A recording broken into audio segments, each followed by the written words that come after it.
What if the harder you try to change your life, the more stuck you become? Think about it. The more you chase happiness, the more it slips through your fingers. The more you try to sleep, the more awake you feel. The more desperate you are for love, success, or peace, the more elusive they seem. There's a hidden principle, ancient and unsettling, that flips everything we're taught about success upside down. It's called the backward law, and it suggests something radical. The more you pursue a state of mind, the more you reinforce the fact that you don't have it. But what if letting go is more powerful than control?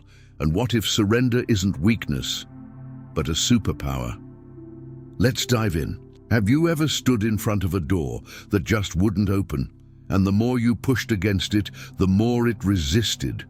Until at some point, exhausted, you simply stepped back, only to realize it wasn't a door to be forced open. It was a door to be pulled gently. This is the paradox of effort. In life, the harder we push, desperately chasing success, happiness, love, the more those things seem to slip through our fingers. And the reason is disturbingly simple. Intense striving creates inner resistance. The mind enters a loop of anxiety, tension, and frustration. You don't just want the outcome, you become terrified of not having it. And that fear, it's like static noise, jamming the very frequency you need to tune into for success. Psychologists call this the paradox of effort. The more intensely you desire a specific state, happiness, calm, wealth, the more aware you become of its absence. And in that awareness, you begin to live from a place of lack, not abundance. This internal conflict creates what's known as cognitive dissonance, a mental and emotional split between where you are and where you desperately want to be. Let's make this real. Have you ever laid in bed at night trying hard to fall asleep? You close your eyes tighter, you command your mind to relax, and yet, with every passing minute, sleep drifts further away. Why? Because sleep is a state that only arrives when you let go. The more you demand it, the more you tense up, staying locked in wakefulness. This doesn't just apply to sleep. Think about the times you needed to perform under pressure. A job interview, a first date, an important presentation. The more you tried to be impressive, confident, or perfect, the more unnatural and disconnected you felt. That's performance anxiety in its raw form. You're split between wanting to flow effortlessly and the gripping fear that you might fail. And this brings us to a profound realization. Effort isn't always the path to achievement. Sometimes it's the very wall standing in your way. The world constantly preaches the hustle. Work harder, grind longer, push through. But what if that's just a clever illusion? A program running on autopilot, conditioning you to believe that force equals progress? Ancient traditions have long warned about this trap, yet in the modern world, we rarely pause to ask, what if trying harder isn't the answer? What if the secret lies in a different direction entirely? Stay with me, because in the next chapter, we'll travel back to the forgotten wisdom of Zen masters, Taoist sages, and the silent monasteries hidden high in the mountains. And there, we'll uncover a truth that will forever change how you approach your desires. High in the icy silence of the Himalayas, beyond roads and beyond ambition, lie ancient monasteries that seem to float between the earth and the heavens. The monks who dwell there live by a principle that directly opposes everything modern society. Teaches, do not chase, allow. This is not passivity, it's a profound mastery of life's hidden currents, a principle known in Taoism as Wu Wei, the art of non-striving or effortless action. In the Tao Te Ching, written over 2,500 years ago, Laozi speaks of water as the ultimate force. Think about it. Water is soft and yielding, yet it carves through mountains and shapes the hardest stone. Why? Because it does not resist. It flows, it adapts, it moves around obstacles rather than crashing into them. When you chase something relentlessly, whether it's love, success, or enlightenment, You become like a clenched fist in a river, rigid and unable to receive. But when you relax, when you open your palm and trust the flow, life moves through you. And often it carries exactly what you need. Zen Buddhism carries a similar message. There's a famous koan, a teaching riddle, that goes like this: if you meet the Buddha on the road, kill him. At first glance, this sounds violent, even absurd, but its meaning is deeply liberating. It teaches that the more you search for enlightenment, the more you project it outside yourself, making it forever unreachable. In other words, the very act of searching blinds you to the fact that what you're seeking is already within. And what about the secret monasteries of Ladakh and Tibet? Hidden among snowy peaks, there are teachings never written down, passed.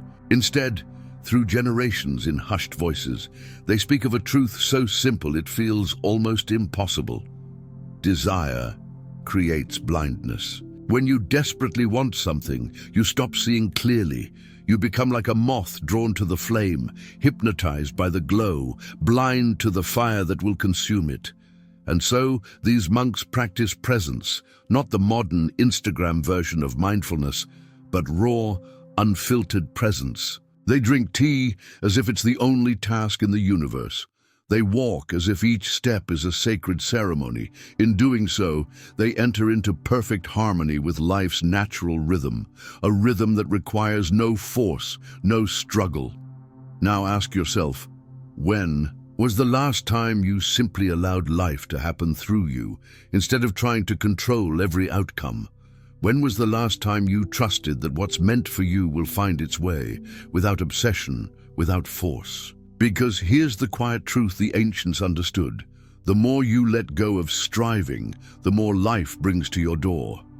Stay with me, because next we'll explore how modern psychology uncovers the very mechanisms of this phenomenon, and why your mind, left unchecked, might be your greatest saboteur. Have you ever noticed that the moment something really matters to you, it becomes harder to achieve?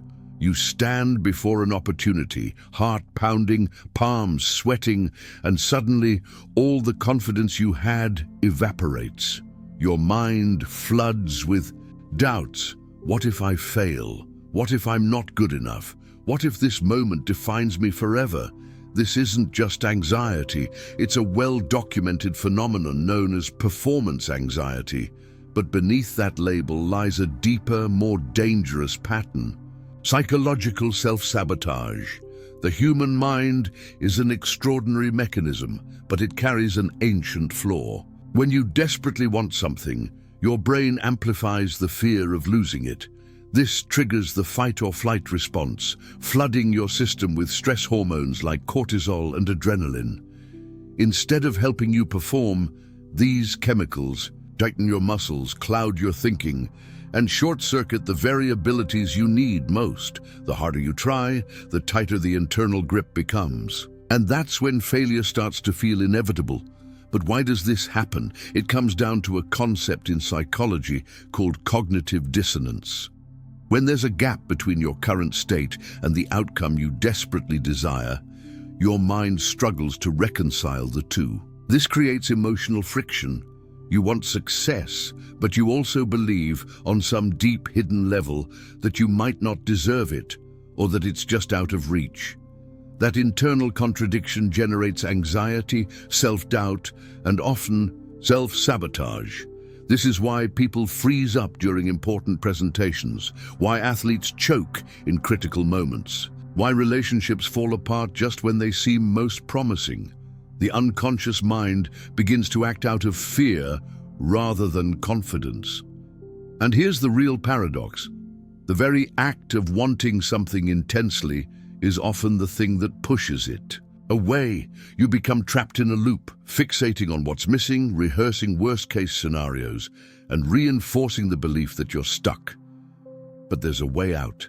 It starts with detachment, not indifference. Detachment doesn't mean you stop caring. It means you loosen your grip. You release the emotional death grip on the outcome and return to the present moment, where real action happens. Athletes call this entering the zone, a state where thought dissolves, the mind becomes quiet, and the body simply knows what to do. Musicians feel it on stage, writers feel it when words pour effortlessly onto the page, lovers feel it in moments of total surrender. And ironically, this state is only accessible when you stop trying so hard to reach it. So ask yourself, how often do you overthink the very things that should come naturally? How often does your fear of failure become the silent architect of that very failure? Because the harsh truth is this: you don't always need to try harder, you need to try differently. And that starts by learning how your energy, your emotional state, and the invisible patterns of reality respond not to desperate effort, but to something far more subtle and far more powerful. We'll explore exactly what that is in the next chapter. What if the universe isn't responding to your wishes, but to your vibration? You see, in both mystical traditions and modern psychology, there's a principle that quietly shapes every outcome in your life. It's not just about what you say you want. It's about the emotional frequency you unconsciously broadcast into the world, moment by moment, thought by thought. Think of yourself as a living transmitter, constantly sending out invisible signals through your emotions and beliefs. Desperation, fear, and scarcity don't just stay trapped inside you. They radiate outward like ripples in a pond, shaping the energy field around you. And whether you realize it or not, the universe, this vast interconnected system of cause and effect, responds to that signal. This isn't just spiritual poetry. In the early 20th century, psychologist William James observed something extraordinary. The greatest weapon against stress is our ability to choose one thought over another. Your inner state is not some passive background noise. It's an active force interacting with reality. And this idea finds echoes in the law of resonance, a concept deeply embedded in both ancient wisdom and modern science. The law is simple: like attracts like, not in some magical wish-upon-a-star way, but through vibrational alignment. Consider this: when you're anxious and fearful, you naturally become hyper-aware of problems and threats. You start interpreting neutral events as personal setbacks. Opportunities seem hidden, even though they're right in front of you. This isn't coincidence, it's selective perception, driven by your emotional state. But when you shift your internal frequency, when you embody calm, patience, and trust, your perception changes, your nervous system relaxes, your vision broadens. You begin to notice subtle patterns, chance encounters, and unseen possibilities. What was invisible before suddenly stands out. This is why people say good things come when you least expect them. It's not that the universe suddenly favors you. It's that your inner landscape has cleared, allowing you to recognize and receive what was always waiting. In mystical traditions, this is called alignment. In the Hermetic teachings, it's understood that everything vibrates: your thoughts, emotions, and even the reality you live in. Align with desperation and you magnetize more lack. Align with gratitude and openness, and life begins to flow differently. So ask yourself, are you broadcasting the frequency of fear or the frequency of trust? Are you sending out a signal of "I don't have enough" or "everything I need is already finding its way to me"? The universe doesn't respond to your words. It responds to your state of being. And this brings us directly to the heart of the backward law.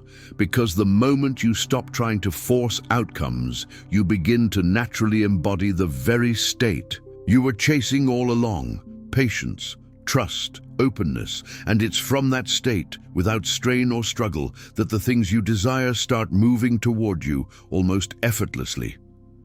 But why does this work? To understand that fully, we have to explore the philosophical roots of the backward law itself and meet the thinkers who first dared to explain this paradox. In a single unforgettable sentence, Alan Watts captured the essence of the backward law. The more you pursue happiness, the more it eludes you. The more you chase money, the less you feel you have enough. The more you strive for security, the more insecure you feel.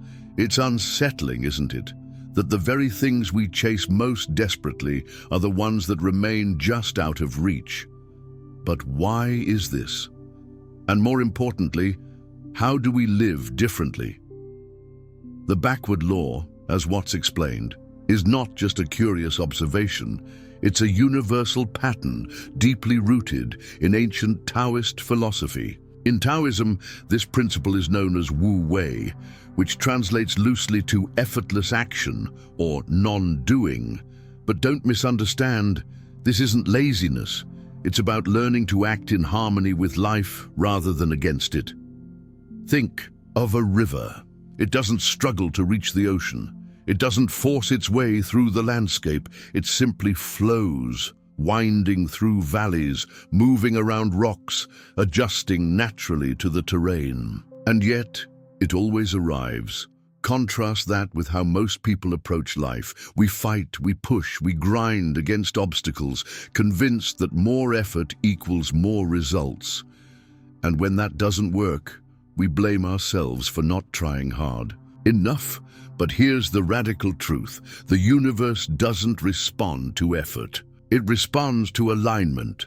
When you align with the natural flow of life, when you surrender control, release resistance, and allow things to unfold, you create space for unseen forces to move. Opportunities appear without being forced. Solutions rise effortlessly to the surface. This is the wisdom Taoist masters have passed down for centuries. They teach that the sage does not chase after life. Instead, life flows to the sage. He does not impose his will upon the world. He moves in harmony with its rhythms. In this way, the sage achieves more by doing less, not through inaction, but through right action, action taken at the right time, in the right state of mind. Alan Watts echoed this beautifully when he said, "Muddy water is best cleared by leaving it alone." When you obsessively stir the water of your life, churning it with anxiety, overthinking, and constant striving, you only cloud it further. But when you step back, when you allow stillness, clarity returns on its own. And this is the hidden invitation of the backward law. What if success isn't something you fight for, but something you allow? What if happiness isn't something to be hunted, but something that emerges when you stop running? The more you try to control life, the more out of control it feels. But when you loosen your grip, when you lean back and trust the flow, you begin to experience the effortless power of Wu Wei. Like the river, you'll find that you're always moving toward exactly where you need to be, without struggle, without force. And just when you think this is all philosophy, we'll turn to science next, because even modern neuroscience confirms this ancient wisdom. For centuries, the backward law lived mostly in the realms of philosophy and spiritual teachings. But today, modern science is beginning to confirm what ancient sages intuitively knew. Peak performance, happiness, and creativity don't come from force. They come from flow. Enter the groundbreaking concept of flow state, first identified by psychologist Mihaly Csikszentmihalyi. In his research, Csikszentmihalyi discovered that people experience their highest levels of productivity, creativity, and even joy, not when they're trying harder, but when they're completely immersed in what they're doing, to the point they forget about trying altogether. In a flow state, time seems to disappear. Self-consciousness fades away. Actions feel effortless and perfectly aligned. Athletes call it being in the zone. Artists describe it as the moment when the brush seems to move on its own. Musicians lose themselves in the music. And scientists experience it in those rare, brilliant moments of discovery. But here's the fascinating part. This state is impossible to enter through force. The harder you try to achieve flow, the more it evades you. It only arrives when you're fully present, free from the pressure of outcomes, and completely absorbed in the process itself. Sound familiar? It's Wu Wei in action, effortless doing. And neuroscience backs this up. During flow, the brain enters what's called transient hypofrontality, a temporary deactivation of the prefrontal cortex, the part of your brain responsible for self-monitoring and overthinking. In other words, when you stop trying to control every thought and action, your brain naturally shifts into its most powerful, creative mode. This is why breakthrough ideas often come in the shower, on a walk, or just before falling asleep. When your mind is relaxed and you're not consciously trying to solve anything. It's also why the most successful people often seem effortless in their mastery. They've learned, whether consciously or not, that pushing harder doesn't produce better results. Relaxation, presence, and trust unlock their genius. But how can you cultivate this in your own life? It starts by practicing non-attachment to outcomes. Focus on the process. Immerse yourself in the activity itself, not the end result. Whether you're working, creating, or even in a relationship, be fully present with what's in front of you. Let go of the gripping need for things to turn out a certain way, and paradoxically, that's when life starts working with you, not against you. Because here's the truth, science and spirituality both agree on. Your best life doesn't emerge from control, it unfolds through surrender.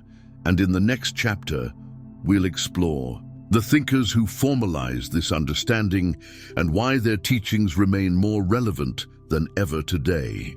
In the early 20th century, a little-known French psychologist named Émile Coué made a radical discovery. He noticed that when patients desperately tried to heal or overcome a mental block, their struggles often intensified. But when they practiced light repetition of positive suggestions, without tension, without obsession, their conditions often improved naturally. This became the foundation for his famous phrase, "Every day, in every way, I'm getting better and better." Simple, gentle, repeated without pressure. This wasn't about forceful affirmation or willpower. It was about planting seeds in the subconscious mind, then stepping back and letting them grow without interference. Coué had stumbled upon what later thinkers like Aldous Huxley would call the law of reversed effort.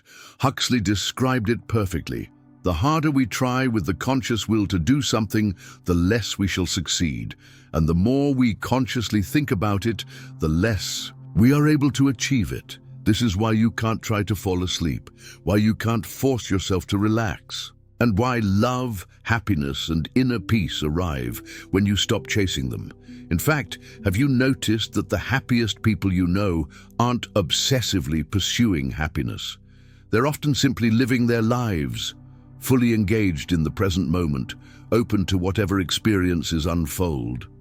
And love, it tends to appear precisely when people stop desperately searching for it.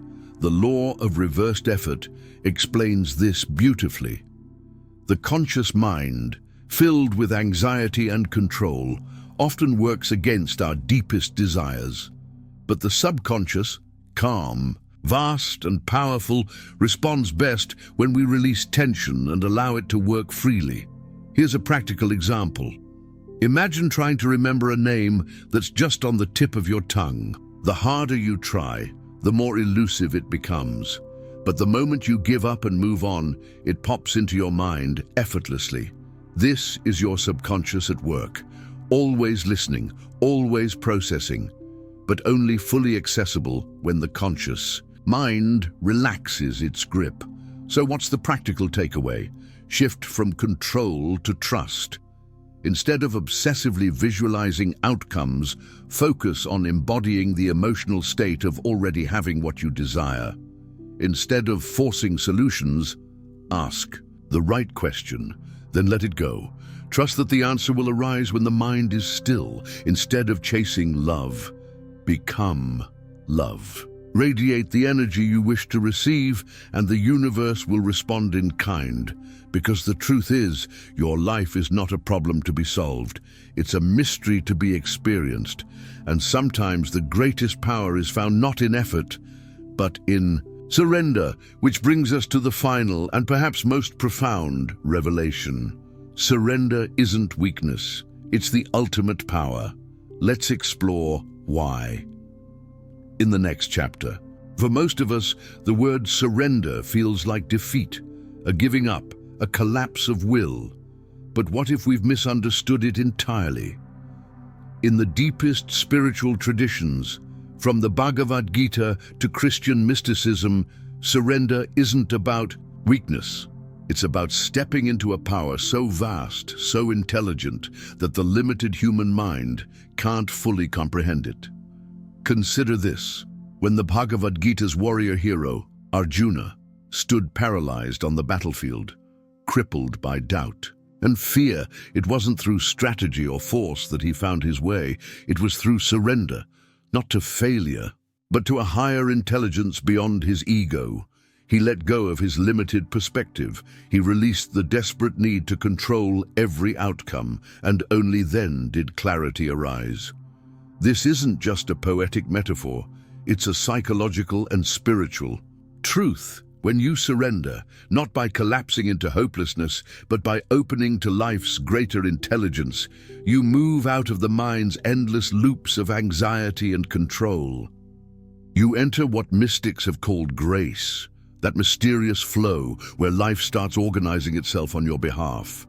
But what does this look like in modern life? It's the moment you stop obsessively texting someone who's pulling away, and they suddenly reach out. It's when you quit relentlessly hunting for the perfect job and the right opportunity lands unexpectedly in your inbox. It's when you release the death grip on trying to fix yourself. And real healing quietly begins. Because here's the secret hidden in every spiritual path: life unfolds most gracefully when you stop wrestling with it. Jesus spoke of it as, "Thy will be done." Mystics called it divine will or universal intelligence. In psychological terms, it's the moment the conscious mind lets go of its obsession with control, and the subconscious, connected to the deeper layers of existence, guides you effortlessly toward the right people, the right moments, the right opportunities. But surrender doesn't mean inaction. It means taking action from a place of trust, not desperation.